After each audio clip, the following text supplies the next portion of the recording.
রাধে রাধে। আমি শিলিগুড়ি কংসচরকালীবাড়ি থেকে বলছি।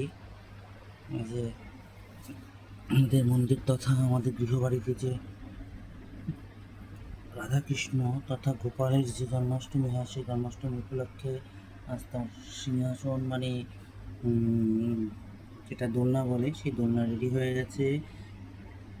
কাল সকালেই তারা এই দোলনায় ঝুলবে, দোলনায় দুলবে।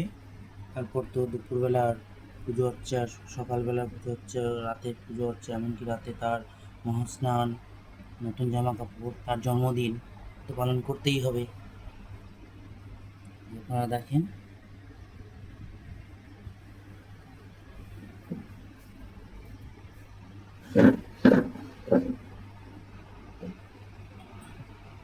আমার গোপগণ, এই যে অঙ্গরাগ